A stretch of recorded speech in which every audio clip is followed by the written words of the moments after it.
Amy Winehouse es un ícono musical, cantante y compositora británica, ganadora de 5 Grammys, nominaciones a los Brit Awards, MTV Europe Music Awards, MTV Video Music Awards, World Music Awards, etcétera, etcétera. Número 26 en la lista VH1 de las 100 mujeres más grandes de la música y admirada por otras personalidades como Bob Dylan, falleció a la edad de 27 años en Londres a causa de envenenamiento por alcohol.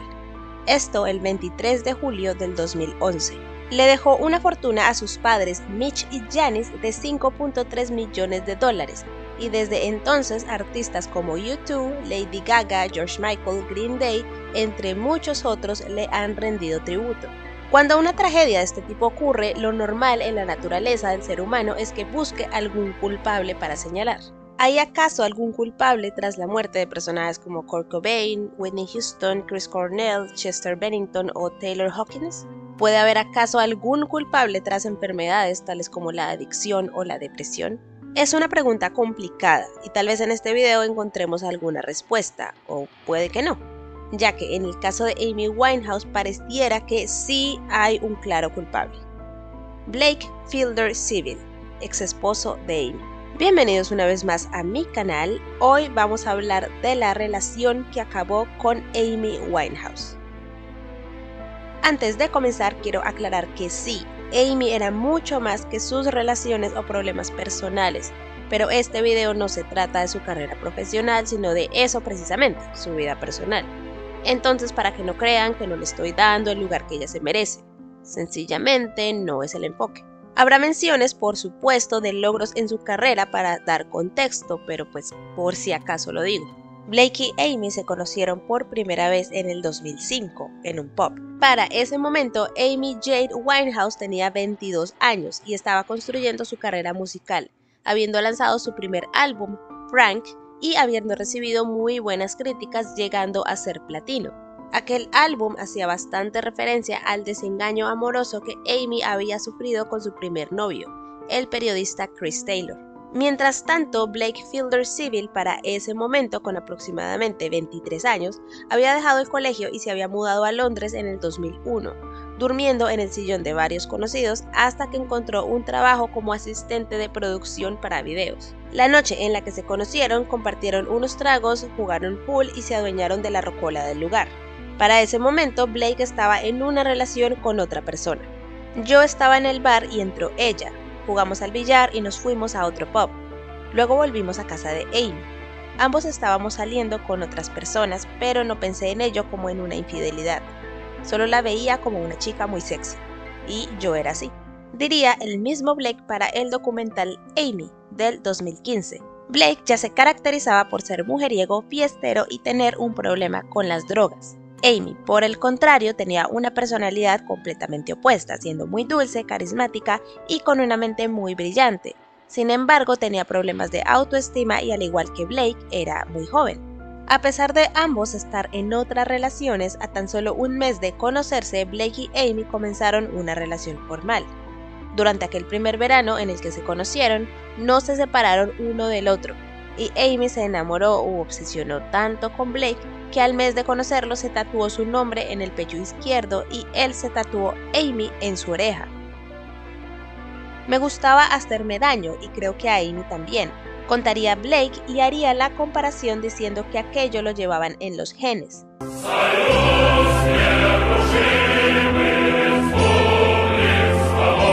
Le preguntaba por qué era tan promiscua y por qué era como un hombre en cuanto al sexo.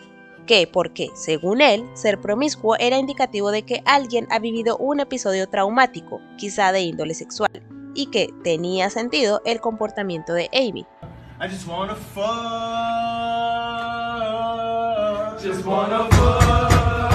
Ella le decía que no, que jamás la habían abusado ni de niña ni nada, y culpaba el hecho de que su padre Mitch Winehouse había abandonado a su mamá y por eso se había distanciado de él. Lo entendí. Cuando tenía 9 años me corté las venas. No sé si quería morir o que mi madre dejase a mi padrastro. Amy y yo nos parecíamos. Como dije antes, ellos no se separaban uno del otro. Ella se rehusaba a ir a cualquier parte sin él. Blake y Amy eran inseparables y se generó una dependencia horrible por parte de ella. En una ocasión, durante una fiesta salvaje en la que a Blake le gustaba estar, él se cortó con el filo de una botella. Amy estaba tan ciega de amor, que creo que amor no es la palabra apropiada, pero bueno, estaba tan ciega que al ver que Blake se había cortado con aquella botella, decidió cortarse ella también. Haré lo que tú hagas, quiero sentir lo que sientes tú. Vean, la cantidad de banderas rojas que hay en este video están para construir una nación comunista. Y espero, realmente espero que sean tan obvias para todos los que están viendo este video como lo son para mí. Y lo digo porque si me pusiera a resaltarlas todas o hacer algún chiste, estaría interrumpiendo el video cada 5 segundos. Sin embargo, su burbuja se rompió una vez Blake terminó abruptamente la relación. A tan solo 6 meses de pareja, él terminó con Amy para regresar con su exnovia. Ella estaba en una salida de fin de semana con sus mejores amigos en la isla de Santa Lucía cuando recibió un mensaje de voz de Blake, en la que le decía que no quería dejar a su novia o exnovia, a la persona con la que estaba antes de Amy. Amy, por su parte, trató de contactarse con él por todos los medios que pudo, de una forma obsesiva. Cuando rompimos me volví completamente loca, era una imprudente, enloquecí. Todo me recordaba a él. Buscaba algo en la nevera y lo veía, subía las escaleras, veía sangre en las paredes y pensaba en él, pero era de mis puños. Contaría la misma Amy después. En el documental del que ya hablamos, Amy, del 2015, su manager de ese entonces, Nick Szymanski, contaría que para vengarse de Blake, ella se acostaría con el mejor amigo de este. Sabía que sería el último clavo del ataúd, diría Amy en un clip que mostraron de ese documental. Sabía que él no iba a ser capaz de hablarme nuevamente y sabía que tenía que hacerlo porque sabía que uno de los dos tenía que acabar con el otro. Y como dije, luego de aquello, ella comenta que sencillamente enloqueció. Su amiga Lauren cuenta que luego de eso fue a visitar a la cantante, no mucho después de aquellas vacaciones en las que Blake terminó con ella. Cuenta cómo, al llegar, la casa de Amy era un completo desastre. Como era evidente que personas estaban quedando allí de gratis, olía mal y todo estaba sucio. Y Amy, pues ella estaba en una espiral autodestructivo. Que al llegar en aquel lugar sucio, Amy estaba tirada en la cama y se había sumido seriamente en el alcohol y en la depresión. Su amiga cuenta que se quedaron aquel día despiertas hasta las 3 de la mañana limpiando toda la casa. Nick, su representante, fue quien se sentó con ella haciéndole una intervención para que Amy fuera a rehabilitación. Su forma de beber ya se había salido de control. Amy dijo que iría con una única condición, que su padre fuera quien diera la última palabra acerca de si ella debía ir a rehabilitación o no. Su padre determinó que la chica estaba bien y que el apego que tenía su hija por el alcohol era temporal y no tan grave. ¿Cómo es posible? Tranquilo, ya pasó. Amy contaría que, aunque su papá había dicho que no, le dijo que igual lo intentara, algo que ella hizo por solo 15 minutos. Cuenta que fue así. Fui y dije hola y expliqué que bebía porque estaba enamorada y que se había acabado la relación. Luego salí de ahí. El psicólogo Dr. Peter Hughes opinaría que lo que había logrado el padre de Amy fue darle un pase libre a que ella continuara con esa conducta. Y obvio, Amy era una adicta y necesitaba apoyo y tratamiento, y que ella tenía que trabajar en más cosas que su adicción al alcohol, sino la misma relación con su padre. Y obviamente, Blake. Creo que no hace falta mencionar que todo este episodio quedó registrado en su canción icónica Rehab. Lo que Amy hizo a modo de propia terapia para salir de aquello fue enfocar todas sus energías en el trabajo. Y fue ahí que, tratando de escapar de las influencias del jazz de su álbum debut, renunciando a la agencia que la representaba para irse con Ray Cosbert de Metropolis Music y el productor Mark Johnson, se metió de lleno en su nuevo álbum Back to Black. También para el momento en el que Amy estaba trabajando en el álbum, ya tenía otra pareja, Alex Clare, también cantante y compositor. Entonces él era prácticamente desconocido y se conocieron cuando él cantaba y trabajaba en un bar que ella frecuentaba. De hecho, hay una anécdota en la que ella y su productor salieron a caminar, ya que ella quería comprarle un regalo a Alex y le empezaría a contar lo que había sido ya no estar con Blake, sino con Alex, hasta llegar al momento de su intervención por alcoholismo. ¿Sabes? Trataron de que fuera a rehabilitación y yo les dije no, no, no. And the rest is history. Pero pues obvio, a pesar de estar con Alex, la mayoría del álbum Back to Black es acerca de Blake. Eso de tener una relación nueva cuando uno sigue llorando la anterior es de las peores cosas que uno puede hacer. No lo hagan, por favor. Y pues Alex obvio no estaba contento, ya que toda la publicidad del álbum terminaba siempre centrándose en Amy y su anterior relación, ya que a excepción de Rehab se podría decir que todas las demás canciones del álbum eran acerca de Blake. La mayoría de estas canciones son acerca de él. No debía haber estado en una relación con él porque él ya estaba involucrado con alguien más. También específicamente diría Amy acerca de la canción Tears Dry on Their Own que la canción es acerca de cuando rompimos y me dije a mí misma, sí, estás triste, pero lo vas a superar. Y lo hice. Todavía hablo con Blake y, una vez superamos el dolor inicial, estaba bien. Creo que puedes ser amigos con tu ex y todavía soy muy cercana a él como amiga y nada más. Aunque Alex es mi novio ahora, no le gusta que lo vea, lo que es entendible supongo. Para este álbum fue que Amy adoptó su característico peinado de colmena y la llevó a tener fama mundial. Y ni hablar de las ganancias monetarias. La exposición mediática no se hizo esperar, algo que ella misma aseguraba que le incomodaba. Amy no dejó que la fama se le subiera a la cabeza y se mantenía con la humildad de decir que lo que hacía no era la gran cosa, a pesar de que el mismo Tony Bennett la haya llegado a comparar con estrellas de la altura de Ella Fitzgerald y Billie Holiday. Amy contaría que las canciones de aquel álbum Back to Black eran de tiempos de cuando ella estaba hecha un desastre y que para ella literalmente había tocado fondo, una frase que ella odiaba porque aseguraba que en algún punto podía caer más bajo, pero que a pesar de todo se las arregló para sacar algo de lo que estaba muy orgullosa de una situación horrible. Ya volviendo a su vida personal, obvio la relación con Alex no funcionó, a pesar de que incluso ya se había mudado con él. De esto encontré dos lados de la historia. La primera, que Alex al momento de la separación vendió su versión de los hechos a un tabloide, específicamente detallando las intimidades de Amy. Y el segundo lado de la historia es que el mismo Alex dice que habían terminado en buenos términos, incluso siendo amigos hasta años después. Su relación solo duró un año. Leí varias fuentes y artículos y en ninguno se detalla exactamente cuándo pasó o cuándo ocurrió, o qué detalles hubo en la situación. El caso es que para el 2007, de alguna manera, Blake volvió a la vida de Amy como pareja, es decir, retomaron la relación. Sí, luego de haber sacado todo un álbum relatando todo lo que habían vivido a modo de exorcismo, Amy y Blake volvieron. Y eso no es lo único. En abril del 2007, la pareja anunció su compromiso y sorprendieron tanto al público como a sus familiares al escaparse al mes siguiente para casarse. Se casaron en Miami en un barco únicamente con un juez para oficiar la unión.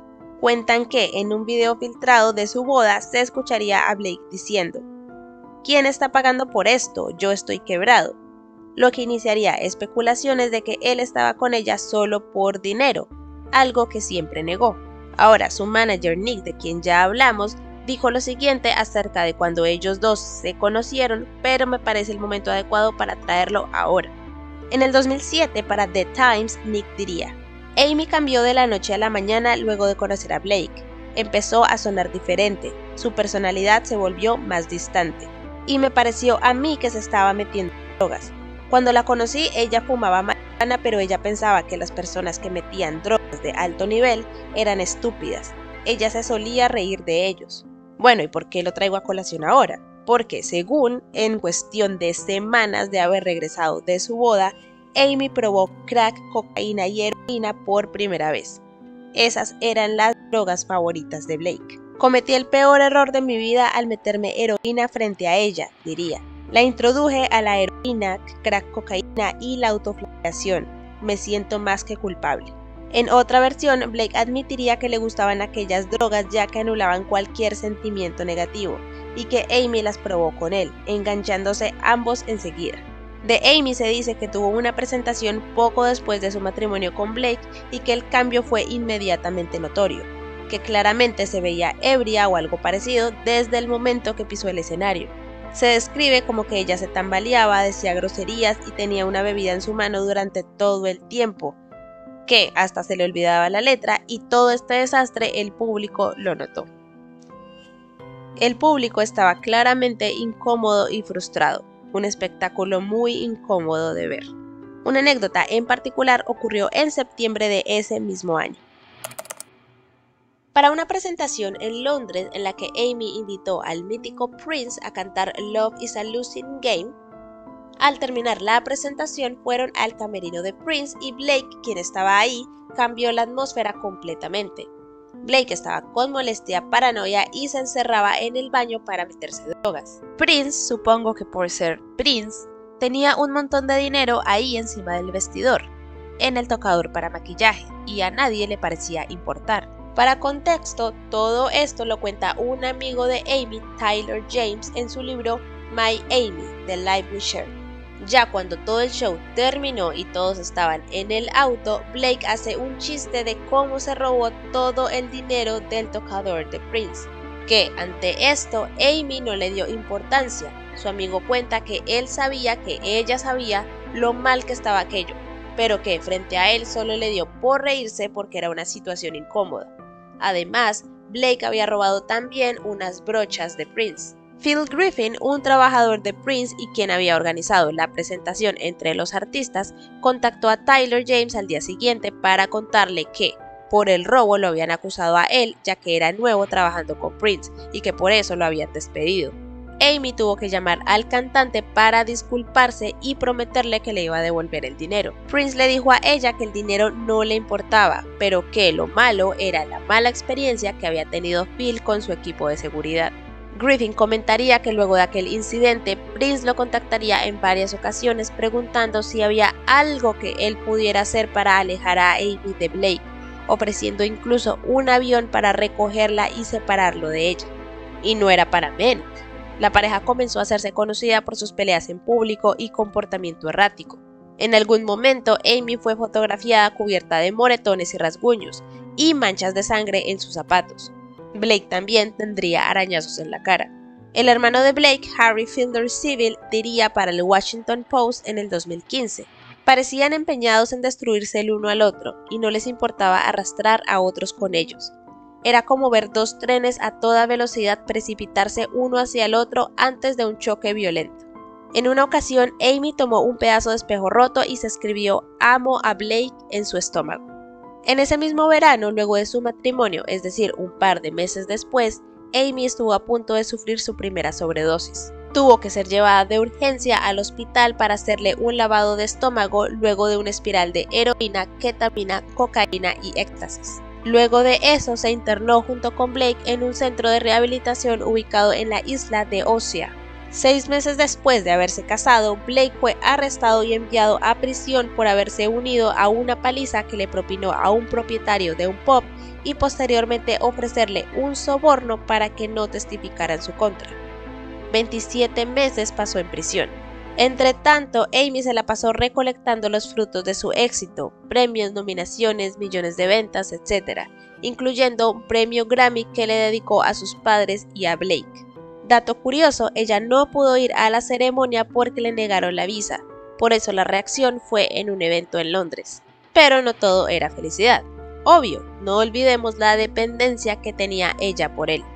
Por aquello, Amy, y opino yo que para llenar aquel vacío emocional, empezó a gastar dinero en cantidades excesivas, calculado en 18.000 euros semanales.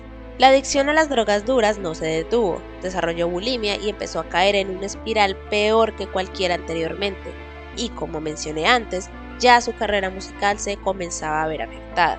Pero ahora no era por la presencia de Blake, sino por su ausencia. Llegó al punto de tener que cancelar todas sus presentaciones por prescripción médica. No puedo darlo todo en el escenario sin mi Blake, lo siento mucho, pero no quiero hacer los espectáculos con poco entusiasmo. Amo cantar. Mi marido es todo para mí y sin él simplemente no es lo mismo. Obviamente la prensa se alimentaba de todo aquello y los chistes no faltaron. El próximo álbum de Amy Winehouse será sobre cocina. Cocinar meta, heroína, Diría Jay Leno en The Tonight Show que si vieron mi video de Mónica Lewinsky, si no se los dejo en la i del video, descripción y comentario fijado, su tendencia era hacer chistes de muy mal gusto. Todo al punto de que a Amy le tocó buscar una orden judicial para que los paparazzis la dejaran de molestar. Y eso que, hasta entonces, ella era una de esas celebridades que trataba de llevársela bien con ellos, aunque estuvieran todo el tiempo parados en la puerta de su casa. Amy, a pesar de todos los efectos de las drogas y el alcohol, era consciente que tenía que volver a trabajar, ya que sus fans esperaban nuevo material. Además de que el dinero ya se estaba agotando y su círculo más cercano temía por la vida de la cantante. Fue entonces que, en el 2009, Amy volvió a la isla de Santa Lucía para tratar de desintoxicarse, y lo logró parcialmente. Logró dejar el crack y la cocaína, y sin embargo no fue lo mismo con el alcohol, ya que seguía bebiendo en grandes cantidades. Fue ahí que ella se daría cuenta de lo tóxico que era su matrimonio. Lo pongo en comillas porque pudo haber sido producto de su tratamiento, pero ya eso es suposición mía, ya que no se confirma exactamente por qué ella tomó la decisión. Sí diría, sin embargo, que todo su matrimonio se basaba en el consumo de drogas, y que para ese punto, a 2 años de haberse casado, incluso se le olvidaba que estaba casada. Durante esas mismas secuencias de eventos se le vio caminando por la playa de la isla con el actor Josh Bowman. Escapé finalmente del infierno, estoy enamorada de nuevo y no necesito drogas. Mírame, estoy radiante. Amy empezaría a dar pocas entrevistas alegando lo feliz que estaba, algo que Blake vio y le pidió el divorcio a ella alegando adulterio. Esto fue en enero, aunque se dice que el engaño al menos fue mutuo. Amy diría para una entrevista: todavía amo a Blake y quiero que se mude a mi nueva casa conmigo, ese fue mi plan todo este tiempo, no voy a dejar que se divorcie de mí. Él es la versión masculina de mí misma y somos perfectos el uno para el otro. Primero quieres que compre el caballo, ahora quieres que devuelva el caballo. ¡Ubícate! Sin embargo, 6 meses después, el divorcio se finalizaría y Blake no recibiría ninguna cantidad de dinero. En otras versiones, recibió 250,000 libras. Pareciera que aquí terminaba todo, pero lamentablemente no fue así. Artículos que datan del 2010, es decir, otros 6 meses luego de haberse finalizado el proceso de divorcio, indicaban que Amy y Blake volverían a estar juntos, muy para el pesar de sus amigos y familiares. Para ese momento, Blake estaba terminando su propio tratamiento de rehabilitación y había asegurado que él y Amy se volverían a casar algún día. La madre de Blake, Georgette, también aseguraba que él y Amy se casarían de nuevo. Según ella, sí, ellos habían batallado con sus demonios, pero su amor era demasiado fuerte, y aseguraba que, tan pronto él saliera de su tratamiento por rehabilitación, ella recibiría la llamada de que Blake y Amy habrían escapado para casarse de nuevo, y que todos sus problemas eran agua bajo el puente. ¿Tú estás tonta? ¿Te gusta ser tonta? ¿Te gusta que te digan tonta? ¿Estás tonta o cómo? Sin embargo, el padre de Amy, Mitch, diría completamente lo contrario. Lo culpa por haberla metido en las drogas y esperaba que Blake fuera lo suficientemente razonable como para mantenerse lejos de la vida de su hija. Con respecto a la relación de Amy con Josh Bowman, pues cuentan que la relación, si es que haya sido posible considerar la relación, terminó apenas él dejó la isla de Santa Lucía. Un testimonio aseguraría que Amy estaba muy afectada, que llorando le decía a Josh que lo amaba y que lo vería pronto. Sin embargo, él desde entonces se ha mantenido en silencio y prefiere no hablar del tema, mucho menos luego de la muerte de la cantante. Amy entonces, ya divorciada de Blake, comenzaría una relación con el director británico Reg Travis, su última pareja antes de morir y con quien tendría una relación estable. Ella trató de volver a trabajar componiendo e incluso fundar su propio sello discográfico. Pero como lo conté antes, ella se había dejado ciertas sustancias, pero nunca dejó el alcohol, por lo que una vez más en el 2011 ingresaría a rehabilitación, interrumpiendo su trabajo una vez más. Se dice que Amy, al querer evitar trabajar, se emborrachaba a ver si aquello le servía como excusa, lo que infortunadamente no era así, y fuese en el estado que fuese, su equipo la hacía viajar a los lugares agendados para su gira de regreso. De ahí aquel infame concierto en el Belgrado, de donde salió abucheada y en la obligación de ahora sí cancelar los compromisos. Blake, por su parte, volvería a caer en prisión, esta vez por un total de 32 meses a causa de robo y posesión de un arma de fuego. Pagaría su condena en la cárcel de Armley en Leeds. Él cuenta que estando en prisión sostuvo una última conversación telefónica con Amy, que ella le habría confesado que quería ser una mujer de un solo hombre. Blake le profesaría su amor nuevamente y le expresó que siempre la querría y que lo único que no quiero es perderte. Nunca me perderás, Blake, contestaría ella. La muerte de Amy llegaría el 23 de julio de ese año, el 2011. Ella tenía 27 años. Su guardaespaldas cuenta que ella había llegado a su casa 3 días antes de su fallecimiento un poco ebria. Habría bebida moderada los días siguientes, al menos eso era lo que él había observado. El día en particular la vio acostada en su cama y trató de hacer que se levantara, pero no pudo. Eso a las 10 de la mañana. Él la dejó ahí ya que era normal que ella durmiera hasta tarde por haber estado bebiendo. Sin embargo, a las 3 de la tarde pasadas, fue nuevamente a verla y se dio cuenta que ella estaba exactamente en la misma posición que antes, por lo que se apresuró a tomarle signos vitales. No le encontró ninguno y llamó al número de emergencias. Fue confirmada muerta en la escena y se confirmó que había sido a causa de envenenamiento por alcohol. Tenía en la sangre 5 veces más que el límite legal para conducir. Se encontrarían botellas de vodka en el lugar y aparentemente Amy habría muerto viendo videos de ella misma en YouTube. Alex Winehouse, hermano de la cantante, diría: ella sufría de bulimia muy mal. Esa no es ninguna revelación. Lo sabías con solo mirarla. Hubiera muerto eventualmente por la forma en la que iba, pero lo que realmente la mató fue la bulimia. Creo que eso la dejó más débil y susceptible. De no haber tenido un desorden alimenticio, ella hubiera estado físicamente más fuerte. Blake, por su lado, diría lo mucho que lamentaba haberla metido en la heroína y que le había pedido el divorcio para liberarla. Metíamos heroína juntos como adictos por 4 meses. Luego fui a prisión. Luego todo empeoró cuando estuve en la cárcel y luego cuando salí me dijeron que si la amaba me divorciaría y la liberaría. Y eso hice. Greg Travis por su parte contaría cómo las drogas ya no eran parte de la vida de Amy durante su tiempo juntos. Que sencillamente Amy ya no estaba interesada en ellas, las había dejado completamente en el pasado y que en cuanto a la bebida, que ella no bebía más que muchas personas de su edad. Que la muerte había sido consecuencia del abuso al que ella había puesto su cuerpo en años anteriores y que obvio esto al final tenía su precio. Ya hablaremos un poco más de eso, pero por ahora cerremos el capítulo de Blake. Obviamente, como dije en la introducción de este video, las personas empezaron a buscar culpables por la muerte de la cantante y el más evidente era Blake. Para muchos, él fue el principal responsable de las conductas autodestructivas de Amy. El hermano de Blake diría lo siguiente: me siento culpable porque todos saben que fue Blake quien introdujo a Amy a las drogas duras. No le hablé por 2 años porque lo culpaba de muchas cosas. No lo odiaba, solo quería que Amy siguiera con vida. Retomamos contacto hace unas semanas, eso destruyó a nuestra familia. Blake contaría de cómo se enteró de la muerte por los oficiales en la prisión. Estoy más allá que inconsolable, mis lágrimas nunca se secarán. Cuenta que hizo que los guardias le mostraran 6 o 7 sitios web para confirmar la noticia. Luego de derrumbarse llorando, lo devolvieron a su celda. 1 año luego de la muerte de Amy, tuvo una sobredosis de alcohol y drogas, pero no falleció.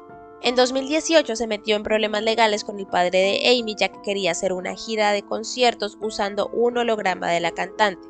Aparte que también ya había pedido dinero, ya que aseguraba que fue estando con ella que Amy había sido más exitosa durante su carrera. Acerca de su responsabilidad y acusaciones de que él fue el culpable de su muerte, él siempre se ha defendido.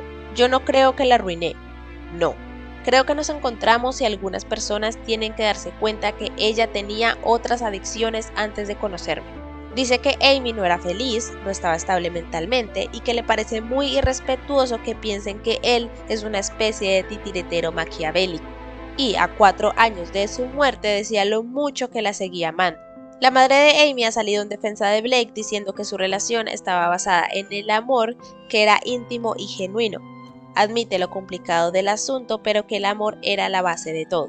No se ofenda, señora, pero usted no sabe ni papa.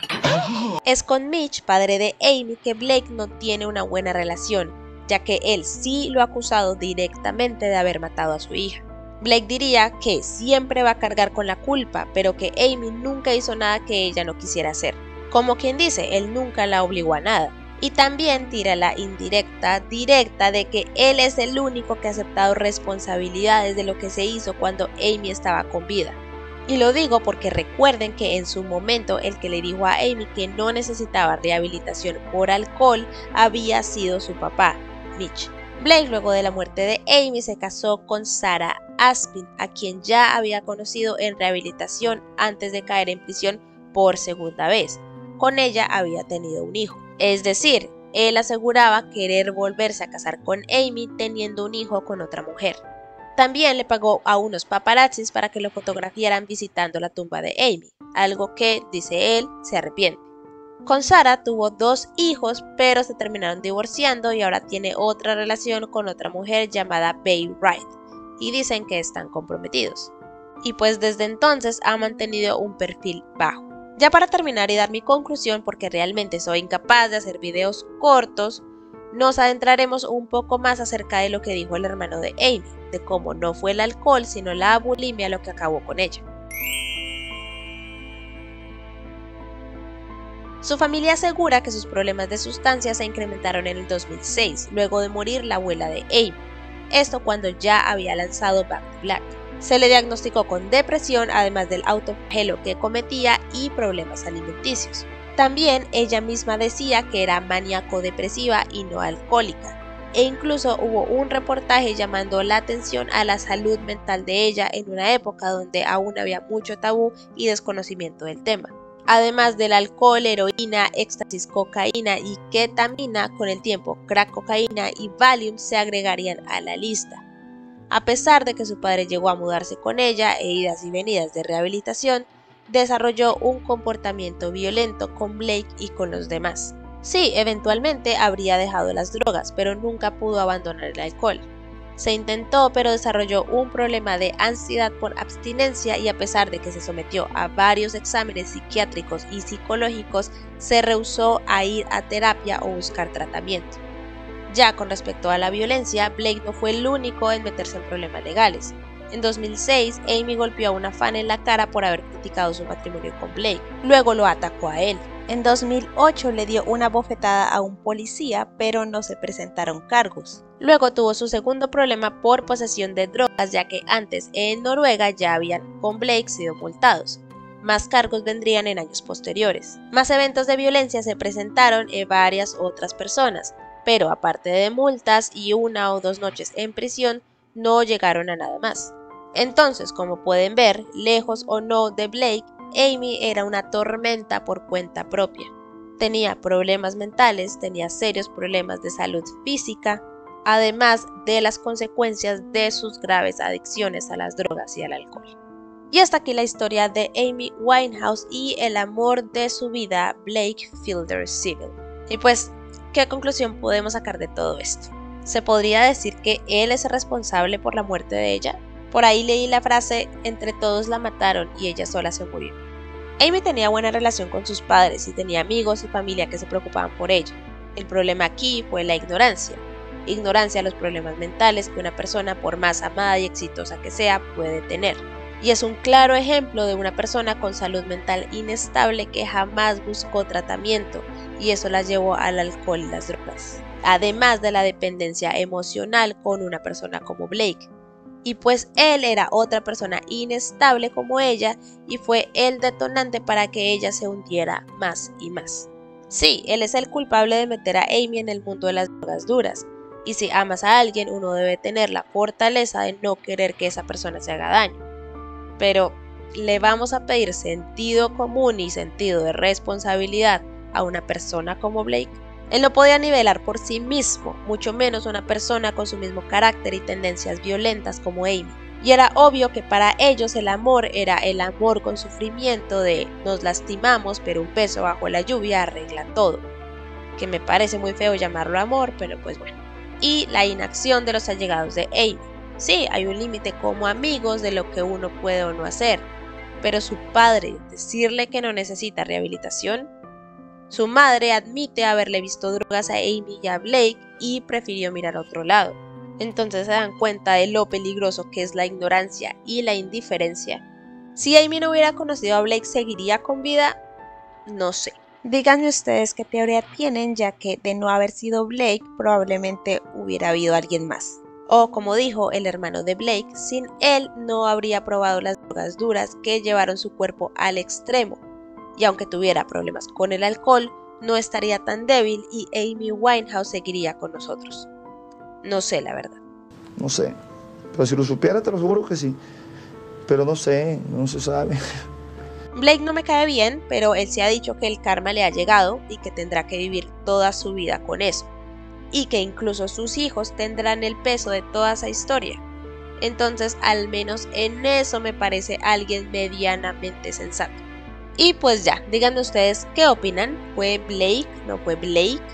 Como yo, piensan que la culpa no es de él solamente. ¿Y qué creen que hubiera pasado de ellos jamás haber estado juntos? Era evidente que Amy no podía con la soledad y cuando Blake no estaba, inmediatamente entraba en una nueva relación. Entonces también esa dependencia emocional por alguien. Y hasta acá con el video del día de hoy. Si no lo han notado, me estoy recuperando de una gripa, entonces voy a terminar antes de que termine hablando como Alan Rickman. Turn to page 394. No siendo más por el día de hoy, recuerda que la mejor forma de apoyarme es suscribiéndote a este canal. Trato de subir videos cada 2 semanas, entonces activa campanita para que sepas cuando haya videos nuevos. Dale like a este video, tus comentarios también me ayudan con el algoritmo para que nuevas personitas encuentren mi contenido. Toma agua, aplícate protector solar, dale saludos a tu terapeuta de mi parte y nos vemos a la próxima.